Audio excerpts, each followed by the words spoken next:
Hello everyone, you're watching Asianet News, and today I have with me Captain Akhilesh Saxena. He's a decorated Kargil War veteran. He's also a motivational speaker. So Captain Saxena, I'll just give you a background that he sustained severe injuries from enemy shelling during the 1999 Kargil conflict, but he continued with his resilience and courage, as is a symbol for our armed forces. His journey led him from, kind of leading the artillery operation during that time in Kargil War to now when he talks a lot about foreign affairs, relationship between India and Pakistan, how it has evolved um, over the 25 years of time. So let's begin and talk about the current conflict which is going on between India and Pakistan. So I want to begin by asking you this thing. During the Kargil War, India heavily relied on imported artillery. For example, 155 Bofors FH-77 howitzers. But now India has its own indigenously built systems, for example, BrahMos. How do you see this shift happening in the 25 years?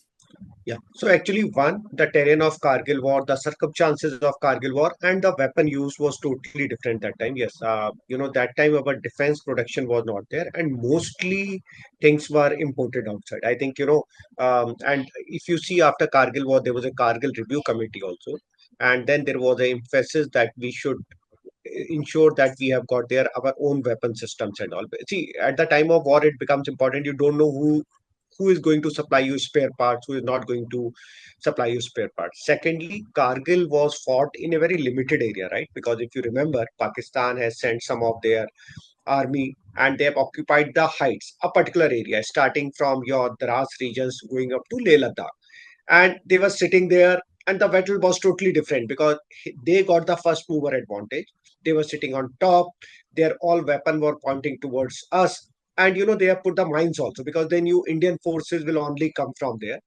And we were anyway fighting a war where chances of victory was not even 1% because we have to carry nearly 45 kg on our back. Despite these bullets coming from enemy on top, we have to go and we have to defeat them. So I think it was just courage and resilience of Indian armed forces, those who have not given. We were also told not to cross the boundary. So that's one major difference right now. Though everyone knew it's a Pakistan army and all, but since they have given the narrative that these are your own terrorists and all, don't cross the boundaries and all, we have not actually crossed the boundary. That was a huge limitation with our armed forces. Otherwise, the right way was to cross the boundary, cut the supply line, come from both the sides, but we were not allowed to do that. So, anyway, despite those constraints, we could win that battle.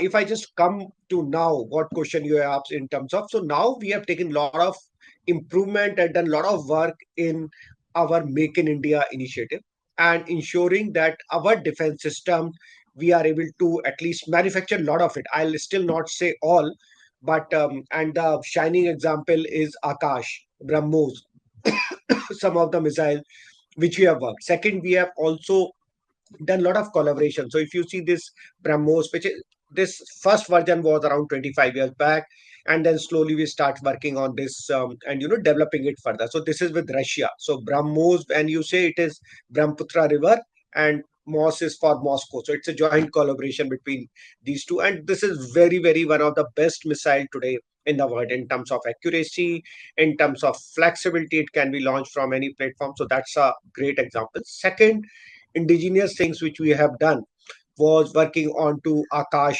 Akash is one of the air defense system which has shown its capability in current conflict, right? It has very accurately intercepted and destroyed most of the enemy target, right? We had a very good umbrella. This was also integrated with S-400, which is the air defense system which we have taken from Russia. But good thing what we were able to do, whatever technology we are taking from outside in air defense, like S-400, and our own technology like Akash, we were able to integrate and make a air defense system which is very, very potent. And I'll call it best in the world, even compared to Iron drone, which is used by USA and Israel. It has shown that it is even better than that in terms of their capability, detection, and destroying the enemy. It may be aircraft, missile, or any other object. The other thing which we have started working on indigenously is the drone technology, right? And you will see future war, the importance of drone will become more and more important because you don't have to send a man with it, right? It can go, and there are loitering drones, and there are other kinds of drone, attack drone, multiple variety. But we started working on this, and Harup, which is one of the which has done a great job, is now built within India also. So I think great progress has been made. I'll not say we have reached where we wanted to be. It's a just a starting of the journey. But I'm sure India will not be able to only make it for ourselves, for our needs, but also will be able to import to many other countries. In fact, Philippines has shown a lot of interest in buying BrahMos from us against top production company. So I think India has started a right direction in defense manufacturing, and I'm sure we are going to be totally self-reliant in time to come. We have seen that after Kargil War in 1999, the diplomacy take that India took, it was very cautious. But now, after 2025 Pahalgam attack, we saw that India took swift actions. For example, suspension of Indus Waters Treaty. How do you see the difference over there? Okay, so I think that's a shift in our doctrine, that how do we deal, and that's being reflected because the position now we have in the international arena, right? So now India it's a new India. It's much more confident. It's much more self-reliant, right? In terms of uh, foreign reserves, right? We have got more than $680 billion of foreign reserve, which shows that our economy is doing very well. We are becoming like number four largest economy and going to be number three in time to come. So we definitely made a lot of progress from earlier time, and that's why our strategy, our doctrine to deal with terror or anything has changed a lot. So if you must have seen, it's not only about the kinetic action or the military action, it was also about a multi-pronged approach. So what we have done, we have suspended the Indus Water Treaty, which we have not done even at the time of 1971. But here we were very clear that if you attack our innocent civilians, right, you may be sitting anywhere else, and we will not only hunt down these terrorists, but we will also ensure that we hunt down the masters of this, the real conspirator. Because see, you will not achieve anything by just killing those 5 and 10 terrorists, because Pakistan is now becoming like a terror factory. They will keep sending more. They are not bothered about if you are able to kill those 10, 20, 100 terrorists, because they will keep sending it them. They are not losing anything, and they are keeping a war on India. So that's why the message was very clear. This time we will go to the root cause. It may be your headquarters of your terrorist organization like Jaish-e-Mohammed and Lashkar-e-Toiba, which are openly doing this, planning these terror activities from the soil of Pakistan and trying to hurt India, right? So Pakistan has got a policy that to bleed India by 1,000 cuts. So they cannot fight with us one to one. That's why they always get engaged into these kind of activities. And terror is a very important weapon in overall doctrine of strategy of Pakistan. For them, it's a very important assets. And that's why they always use both ISI and this terror's organization. So this time we say we will hit you on all fronts. So one example, as you rightly say, was Indus Water Treaty, keeping it an aware. But second was also we have closed all the import to Pakistan, which was going directly or indirectly through Dubai or few other nations. So Pakistan is going to feel the pinch of this. We also trying to just saying that we'll restrict and block the Karachi airport, which is from where the most of the supplies to Pakistan come, both arms and ammunition and other. That's also going to have a lot of impact. Plus, Pakistan is undergoing a lot of economic crisis. They are not even able to do the repayment of their loans, right? Leave about the real loan, but even the interest portion they are not able to pay. And they are always begging to IMF or World Bank just for the survival. You have just seen that they were given a small 1.3 and 1 billion of overall loan, but with a lot of conditions. So we say we will hit you economically also, because if you will not have the money to eat, let's see how do you fund the terror organization. And the last step in this was that we will hit in the heartland of Pakistan. Like earlier we just stopped our strikes till the POK, but this time we have hit the infrastructure of terrorists, even if they were in the main Punjab or main Pakistan. So that's a very clear message which our new India is giving, and we very we told them very clearly that we are only hitting the terrorist infrastructure. If you don't retaliate from our side, it is done. But if you, then we will all the right to do that. And if you have seen that, Pakistan retaliated, and then we are giving them back in nice and proper way, right? Destroyed their very important airfields and very, very strategic assets. Yeah, Namaskar, back to you. Akhilesh Saxena ji. I have some questions. One is on Operation Sindoor. See, Operation Sindoor was launched as a high-intensity, coordinated retaliatory measure by the Indian Army. Again, it was followed by it basically became because of the ceasefire violation that happened after that. Because as you said earlier, we were targeting majorly terrorist hideouts, and we were not targeting any Pakistani military outposts or Right. anywhere. So, how could you shed some light on how this planning and execution of Operation Sindoor usually happens? Like any kind of such operations when they are carried out, how it is done? Okay, so if you see, this attack was done on 22nd of April, but when we actually launched the strike, this was done on 6th May.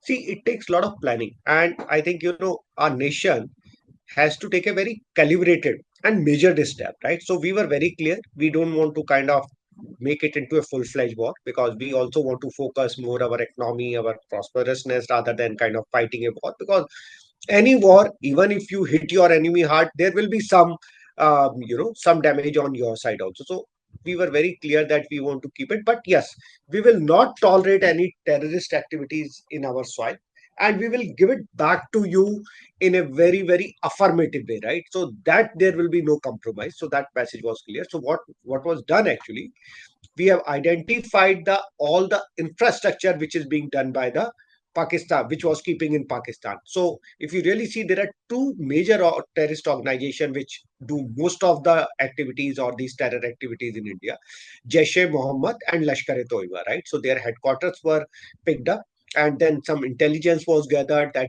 how and all it will be done, and then there was a swift strike which was done within half an hour, right? So there's a lot of preparation which goes. First is about the intelligence, that which are the key headquarters, and obviously it's not done right now, it was going on obviously before that. But identification of target, then once we identify the target, then how do we hit? Do we hit by missile? Do we hit by aircraft? Do we actually go? It's a decision about the weapon of choice, the timing, that what time you want to hit, so enemy does not have any time to react, right? So there are multiple things. Then which formation will do?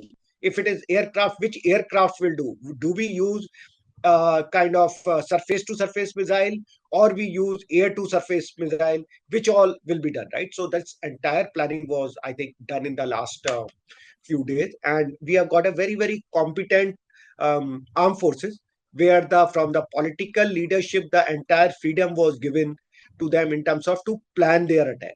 So I think it was a joint operation between army, navy, and air force. And obviously we totally believed and trust our armed forces that they are ready to make any sacrifice to keep the honor and integrity of the country at high pedestal. So they have planned this and executed it very well, and I think they have actually hit the terrorist infra, not hit any civilian or any other kind of even the armed forces. Our aim was very clear: we are only going to hit the terror network, and that was our message. And I think that we could have done it beautifully in a very, very measured and calibrated way. We clearly told them we are not going to escalate it, but now choice is with you. If you escalate, then we will give it back to Based on what you have said so far, I have a follow-up on that. See, on Saturday, once Vikram's Vikram Misri, our foreign secretary, uh, came out and gave out a declaration saying that it's a military understanding and we are going to cease firing from around 5 o'clock. And post that, within an hour and a half, we could actually see a lot of ceasefire violations that happened. So, what can be the implications? Because there's a DGMO meeting that is going to happen, DGMO to DGMO meeting that's going to happen in a while. So, what are the how does this ceasefire violation impact the entire meeting? And what are the conditions you think? I'm just anticipating the kind of conditions which India might actually put out. Whether are we gonna leave water in, or are we gonna change the rules of engagement with them? What is the kind of changes that we can see in this particular meeting? No, sorry, I think you are confusing. So this, first of all, I'll just talk about the ceasefire. So we never say it's a ceasefire. If you just go and read the words, we say we are stopping all the military actions, land, sea, and air, right? And then the DGMO will again meet on 12th at this thing, and then we will discuss it further, right? So it's not a ceasefire. We are saying right now we are just stopping it, right? But obviously, and if you have read, we have also made a cabinet note where we say any act of terror will be treated as an act of war, right? So if any attack, we will not wait even for give a warning to Pakistan. We will directly going to hit in any part of the Pakistan, and I think we have done our groundwork very thoroughly. So that's one part of it. Now about the ceasefire violation. So there is a lot of difference between a political system of Pakistan and Pakistan army. It's not like India, where the army and the political leadership work very closely, jointly, and not there's a difference of even one single iota, right? You could see that all the briefing and all very well kind of coordinated. Now, what happens, even if political hierarchy say, okay, we have done the ceasefire, by the time it reaches up to their top brass in army, they pass down the order, the situation in the ground continues. For that, somebody who is sitting there on a post and he is told after this, you have to put 5 more drones, that will continue. And second, India also damaged their network system. So I think it may took some time to get this information. Because if you remember, this announcement itself was done in the evening, right? And then say it's effective from 5 o'clock.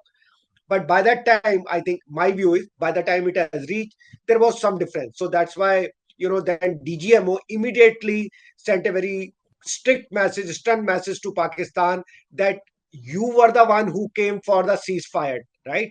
You wanted to stop the military action, and see, this is still happening, and if does not stop immediately, we are going to hit you hard. So that message was given loud and clear same day, and you must have seen within 2 hours and all. I think by that time it has reached, then it was stopped, and since then there is nothing. And see, India is not asking for ceasefire, right? We are ready to take the next action. It is Pakistan who came begging because they had no choice.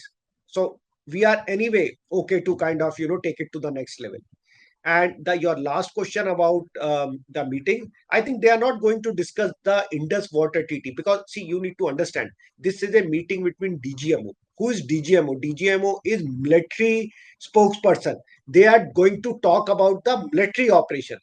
But your non-kinetic action are like water treaty and all, they will be discussed at a separate platform. Here, I don't think they are going to see Pakistan. Obviously, they are very keen to discuss this, because India very clearly told you that this treaty is in abeyance and we will decide terms and reference and all.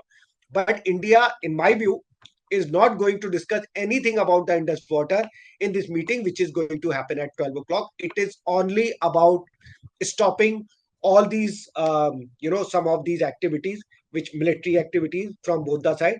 And obviously, India will keep some demand that, we should not see any terror activities. And Pakistan has to show the proof on the ground. Just by saying will not be suffice. And I think India has given a very clear indication that if it happens, so there's no ceasefire from our side. I think if you read the statement yesterday, Chief of Army Staff have given the full empowerment to all the army commander, including the Western Army commander, to take immediate step in case of any escalation from the side of Pakistan. So Operation Sindoor is not, it's not in ceasefire. These military actions are just being stopped temporarily, and then we will decide based on what Pakistan does. We will not make a first strike now, but if anything comes from Pakistan, it will be giving back to them. Captain Saxena, I want to come in at this point and taking a cue from your answer only about definitely DJMO's meeting. We are not going to see talks about Indus Waters Treaty, but this treaty was signed in 1960 after 9 years of negotiations between India and Pakistan with the help of World Bank. Now this conflict has arisen, and India is completely saying that it's not going to change its stance as of now. So, how do we see the renegotiations happening? First of all, if it happens, do you see, because as per reports, we are seeing that World Bank does not have the power to intervene in this. So, what kind of negotiations can we anticipate in the future? So, see, Pakistan made this terror attack, and after that, India made this decision. Anyway, this particular treaty is very, very partial.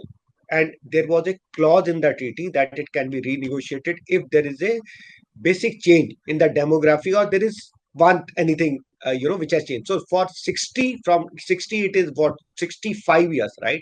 So there's a lot of things which have changed. If you see, this treaty is anyway very discriminatory.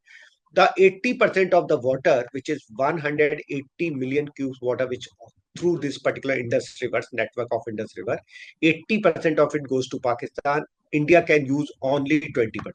Second, there was a lot of restriction. If you don't know, Pakistan has objected to a lot of dams and all which India was making to his side as a part of this treaty. So anyway, this treaty was very, very discriminatory and it was up for review. Now we have given the message that if you are doing the terror activities, then we cannot keep giving you the water, right? Charity cannot be done if you are kind of shedding blood on our side. So that's very clear.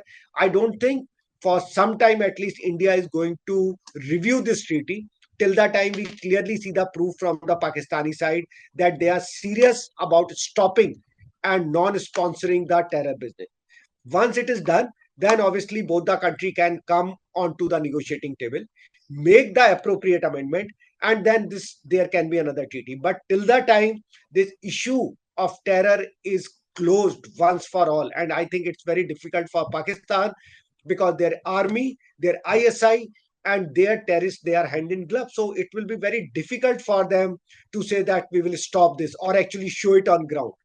Till that time, I don't think there is going to be any negotiation on Indus Water Treaty. Just closing question from my side, sir. You know, you have been a veteran of Kargil War 1999 and you know it best. Who else can we talk to when we talk about India-Pakistan conflict?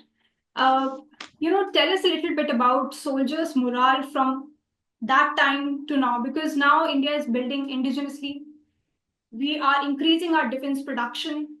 We have higher budget than before. Prime Minister Narendra Modi is always backing the armed forces, always holding meetings, always. So morale of the soldiers was very high during the Kargil War, where the conditions were much tougher than they are today, right? Today we are on the same ground, right? We can hit Pakistan, they can retaliate, and we can hit. That time everything was against us, right? I have just described the conditions to them. But see, it is Indian Army, and irrespective of any political party, their oath, their allegiance is to the nation first, right? So they are very, very clear about the nation that we are going to protect. And if you, I just mentioned that when we pass out from IMA, we take a oath. The honor, welfare, and safety of my country will come first, always and every time. The men whom I command and my colleagues, their safety, their honor, their welfare will come next, always and every time. And my own honor, my own welfare and safety will come last, always and every time. So I think, the morale of Indian Armed Forces was very high despite all the constraint that time. And it is very high today also, right? Definitely in terms of when we started making the systems and different equipments indigenously, that will help us, that will give us more confidence to deal with enemy in our own terms. We are not dependent on third party to give us the spare part, and then we should not go begging to them. So I think that has definitely helped. And the morale of the army, armed forces are definitely very high. And if you've seen in this war, the all the briefing, you could see the kind of confidence, you could see the kind of calibration and measured response they have given. It's not like Pakistan media, which is, always keep telling any lie to their nation. Here, we were very transparent and we have given everything to media and to our country to keep them informed. So I think, it's very high and it will remain high. I think you should have a full trust on your armed forces that till the time they are there on the border, we can sleep peacefully at our home. And as you said in one of your motivational talks as well, that a soldier's greatest weapon is adaptability. So definitely from Kargil War till now, it's going to be the same when we talk about soldiers' morale. So thank you so much, Captain Saxena, for speaking with Asianet News. Thanks a lot, and we look forward what DJMO's meeting will come out with.